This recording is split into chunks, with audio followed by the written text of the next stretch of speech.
Eh bien salut tout le monde, on se retrouve pour une nouvelle vidéo. Comment passer d'un formulaire à un autre? On va donc répondre à cette question très simplement, puisque vous allez voir que ce n'est pas si difficile que ça, mais il y a des gens qui ne savent pas comment faire. Donc je vais répondre à la question. On va donc commencer par créer un projet. Donc moi j'ai déjà mon projet de créer. Normalement vous savez créer un projet, donc Windows Form. On a donc le premier formulaire qui s'appelle Forme 1. Donc pour avoir un code plus lisible, on va et puis même c'est mieux dans l'arborescence de notre projet, on va l'appeler FRM main, donc notre formulaire principal. Donc je vous conseille de nommer vos objets, par 3 petites lettres devant, en fait, pour signifier le type, on va dire. Enfin oui, comme ça. Donc ici on va mettre main, donc c'est le titre de notre fenêtre, voilà. On va donc ensuite créer un formulaire du coup. Clic droit donc sur notre projet, puis ajouter, puis hop, formulaire Windows ici. Voilà, donc on a une Windows Form, on va l'appeler celui-ci donc FRM2 du coup. Voilà, on a le deuxième formulaire. On va revenir par contre hop, dans notre premier formulaire, ici dans le design ou dans le code. On va donc ajouter ensuite un petit bouton. Voilà, donc on va tout de suite le renommer comme le formulaire, on va mettre BTN pour bouton. Et donc on va mettre button FRM2, voilà par exemple. Ou alors même pour que ce soit plus significatif, on va mettre button, donc qui va montrer du coup, hop, notre formulaire. Et on va marquer formulaire NO2. Voilà. Comme ceci. Donc là, si on lance une application, on aura juste notre formulaire avec un bouton et on voit qu'il se lance un peu n'importe où en fait sur notre écran. Donc pour remédier à ça, on va mettre un center screen.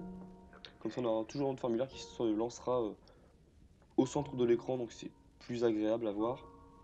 Donc voilà. Donc on va pouvoir aller dans notre design de forme 2. Celui-ci, on va l'appeler formulaire NO. On va mettre comme titre de la fenêtre formulaire NO2. Pareil, on va mettre un center screen. On va même, mince, pardon. On va même réduire la taille de notre fenêtre. On voit bien que cette fenêtre est bien apparue juste au-dessus du formulaire principal. Du coup, on va lancer donc l'événement, on va double-cliquer pardon sur notre bouton pour avoir l'événement principal du contrôle, qui est donc l'événement clic. Et donc on voit bien que notre deuxième formulaire s'appelle FRM2, donc on va simplement écrire FRM2. On va mettre un espace et on va donc rentrer un nom d'objet, donc là on va l'appeler FRM2 en minuscule, égale new, hop, et là on nous propose FRM2. Voilà, on instancie donc notre objet FRM2 tout simplement. On va donc ensuite utiliser les méthodes appropriées pour montrer notre nouveau formulaire. Donc on a show et show dialog. On va d'abord utiliser show pour que je vous montre la différence.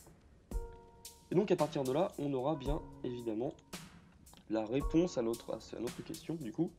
Hop, à notre problème du coup, on peut bien passer d'un formulaire à un autre grâce à la méthode show, mais le problème c'est que là on peut faire ça et en ouvrir plusieurs. Voilà. Donc du coup pour remédier à ce problème, on peut faire un point show dialogue. Ce qui, vous allez voir, va donc nous empêcher d'utiliser notre premier formulaire tant que le deuxième est ouvert. Donc là on voit bien que si l'on clique sur notre premier formulaire, on ne peut absolument rien faire du coup tant que celui-ci n'est pas fermé. Et voilà. Donc c'est la méthode la plus simple afin de passer d'un formulaire à un autre évidemment. Donc ce n'est pas compliqué, en 2 lignes simplement ça se fait. Donc bah voilà, donc si vous avez des questions que vous posez, vous mettez dans les commentaires. Et si vous voulez un tuto en particulier, bah n'hésitez pas à me proposer ce que je pourrais faire. J'en serais ravi. Du coup bah voilà. Donc je vous dis à la prochaine. Ciao tout le monde.